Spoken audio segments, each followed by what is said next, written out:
Assalamualaikum warahmatullahi wabarakatuh.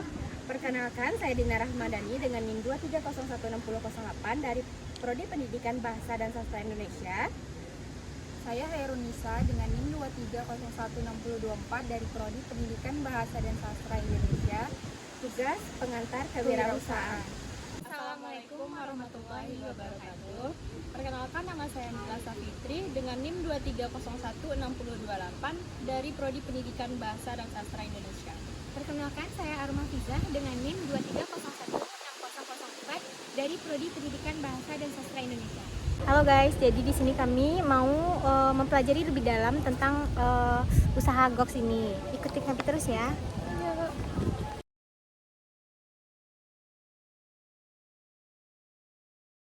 Assalamualaikum warahmatullahi wabarakatuh. Waalaikumsalam. Jadi kami di sini ingin mewawancarai Abang untuk mengetahui tentang Goks ini. Pertama, kami akan memperkenalkan diri. Nama saya Arma Fizah. Saya Nila Safitri, saya Hairunisa, saya Dina Rahmadani. Jadi di sini kami ingin tahu lebih banyak tentang Goks ini, Bang. Iya. Pertanyaan kami cuma sedikit. Yang pertama tuh tentang latar belakang berdirinya Goks ini. Oke. Bisa dijelaskan? Bisa. Jadi latar belakangnya berdirinya Goks itu berawal dari partner saya tadi satu lagi. Itu kita latar belakangnya sesama musisi. Kita musisi, dia pemain saxophone, aku main drum, dan kebetulan kita saudara sepupuan. Terus pernah kepikiran untuk kita sampai kapan sih ngeband gitu. Dan ngeband tahu sendiri lah, kalau kita pekerja seni di Indonesia ini kan kalau tuanya nanti tuh kayak gak aman gitu loh ya. Akhirnya kita kepikiran, udahlah kita bikin usaha deh. Berawal dari situ awal. Jadi emang ini pusat Goks ini? Iya, kita hanya ada di Padang. Oh, jadi ini awal mulanya. Betul. Kalau boleh tahu, nama usahanya terinspirasi dari mana? Terinspirasi dari awalnya kita nyari nama tuh gimana caranya nama itu kena karena muda gitu loh. Kalau kita di Jakarta kemarin kan kita bikin Goks, karena Jakarta suka ngomong suatu hal yang keren itu kalau anak muda tuh bilang Goks banget nih, gokil abis ya dengan orang. Nah akhirnya kita pakai nama itu. Gitu. Tahun berdirinya apa nih? Tahun lalu 2022 itu di Taplau. Kita pertama di Taplau. di Taplau. Ya. Taplau udah ada tempat kayak gini? Udah. Tanggal 4 Juni ya. Dia berdiri 4 Juni. Sekarang masih ada? Masih. Berarti yang punya Goks ini Abang sendiri dan Iya, sama si Bayu, Bang Bayu. gimana sih strategi Abang dalam membangun usaha ini biar ternama gitu? Strategi khusus sebenarnya sih kita kalau menurut aku ya, strategi khusus bener-bener detail gitu sih nggak ada sih sebenarnya, nggak ada. Cuman kita hanya jualan yang tepat dicari orang. Kita jual sesuatu yang tepat dicari orang. Contohnya ini kan Padang itu panas. Kita cari cemilan yang murah buat anak muda, khususnya kayak kalian ini yang rantau kan, cari yang murah. Akhirnya kepikiran lah tuh es krim gitu. Awalnya kita nggak jualnya es krim, kita jual minuman doang. Cuman waktu itu kita 3 bulan tuh sempat ngedrop. 3 bulan buka naik terus. Setelah bulan keempat turun tuh drastis parah. Jadi kita kepikiran tuh lagi apa yang murah ya. Akhirnya kepikiran ke es krim. Dengan caranya orang suka ngemil, dan aku lihat di sini kan jual es krim jarang ya. Minuman tuh banyak banget kan. Nah, akhirnya kepikiran es krim, kita coba R&D Jakarta pada saat itu ngeracik gitu. Ya, bisa. Alhamdulillah malah brand kita yang es krim malah di depan. Dulu minumannya di belakang sekarang. Selanjutnya, seberapa penting strategi dalam usaha kakak ini? Pentingnya Strategi menurut aku sih, strategi kita penting gak sih? Strategi apa nih? strategi pemasaran, Marketing, strategi financing, strategi apa nih? marketing. Oh pasti dong. Karena marketing itu yang membangun brand kita. Contoh-contohnya kayak gimana tuh Bang? Kayak misalnya promosinya di media sosial. Iya pasti. Standar lah. Sekarang kan lebih ke sosmed ya, apa sosmed. Terus kita ngundang influencer. Terus Pasti. ceritain story-nya kita tuh gimana di sosial media, maksudnya Iya. Gox ini brand itu apa sih?